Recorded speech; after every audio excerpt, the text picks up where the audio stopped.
जोधपुर जिले में Phalodi Nagaur state highway 19 पर जोधपुर बीकानेर और नागौर जिले से बराबर दूरी पर मौजूद है।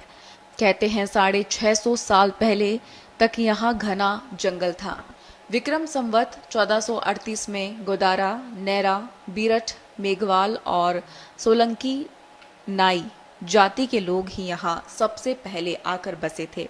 कथा प्रचलित है कि जुंझाला धाम के गोसाई बाबा ने करमठ जी और उनके पुत्र कल्लौजी गोदारा को प्रत्यक्ष दर्शन देकर उस वीरान क्षेत्र में गांव बसाने की आज्ञा दी थी।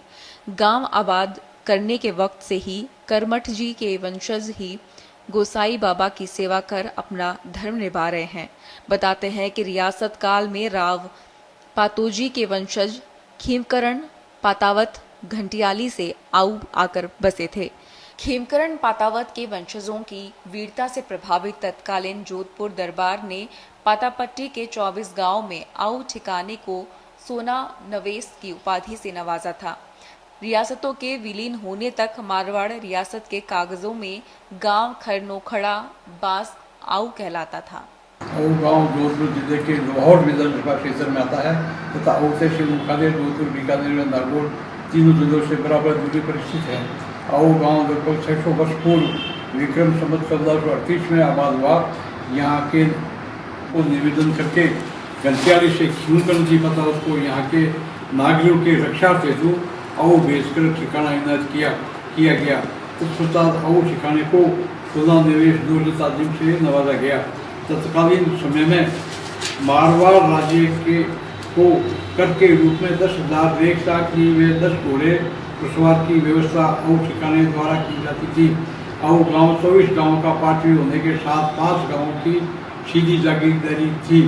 आऊ कस्बे से 14 किलोमीटर दूर देशनोट की करणी माता का जन्म स्थान सुवाप है। वहां बना करणी माता मंदिर अनूठा है। इसी मार्ग पर सुवाप से 5 किलोमीटर पहले ईसरू में नाथ संप्रदाय के संत और ऊंटों के देवता के रूप में प्रसिद्ध संतोखनाथ जी की समाधि है। यह आस्था का प्रमुख केंद्र है।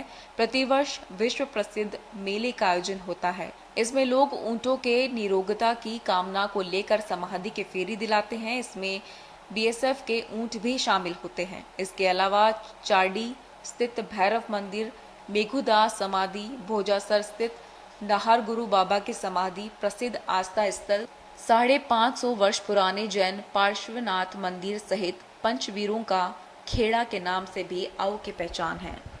आऊ गांव में गोसाई जी, रामदेव जी, गोगा जी, बाबू जी, मदीनाथ जी व 550 साल पुराना जैन मंदिर होने की वजह से पंचपीरों का खेड़ा भी कहा जाता है। 40-50 गांवों का व्यापारिक केंद्र होने की वजह से कस्बे का रूप ले लिया है। तत्कालीन समय की परिस्थितियों को देखते हुए गांव में ओसवाल जाति के लोग देश के विभिन्न भागों में व्यापार हेतु निवास करते हैं तथा वर्तमान में यहाँ के लोगों का मुख्य व्यवसाय कृषि व पशुपालन है। आऊ गांव के अंदर में स्थित होने की वजह से उपखंड मुख्यालय व राजकीय प्राथमिक विद्यालय की आवश्यकता है। नवगठित बापणी तहसील की सबसे बड़ी ग्राम पंचायत है। करीब 5 दर्जन गांव का प्रमुख व्यापारी और कृषि केंद्र है। आवश्यक वस्तुओं की थोक व खुदरा सहित छोटी बड़ी 400 से अधिक दुकानों का बाजार है। राजकीय सामुदायिक स्वास्थ्य केंद्र की सेवाएं हैं। तो डिस्कॉम का सहायक अभियंता कार्यालय और कृषि गोड़ मंडी भी खुली हुई है। हालांकि अभी मंडी की 4 दीवारी और जो जोधपुर, बीकानेर, जैसलमेर, नागौर इन 4 जिलों की समांतर दूरी पर का केंद्र बिंदु है, जो फलोदी नागौर स्टेट हाईवे 19 पर बसा हुआ है। यह स्थान इस क्षेत्र के 50 से अधिक गांवों को जोड़कर व्यापार व आवागमन को राजधानी तक भी जोड़ता है। यहाँ पर करीब 500 से अधिक व्यापार मुख्य प्रतिष्ठान हैं, जिसमें लोग अपने रोजमर्रा की आवश्यकता और मूलभूत सुविधाओं की पूर्ति हेतु यहाँ आते हैं और आवागमन करते हैं। इस एरिया के लोग अपनी दैनिक मूलभूत आवश्यकताओं के साथ शिक्षा और चिकित्सा की पूर्ति भी यहाँ से करते हैं।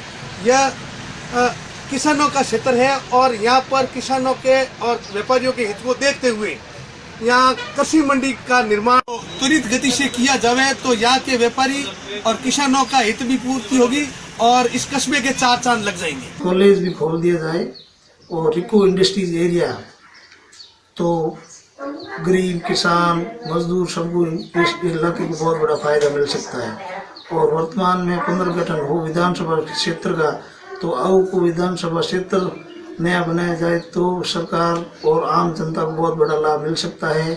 और हमारे विधायक महोदय, हमारे मुख्यमंत्री महोदय जोधपुर के अशोक जी गहलोत जो बराबर ध्यान रख रहे हैं ग्रामीण क्षेत्रों का, पिछले भी उप तहसील का दर्जा चंद्रेश कुमारी जी और नरेंद्र सिंह भाटी ने यथक प्रयासों से यहाँ करवाया था।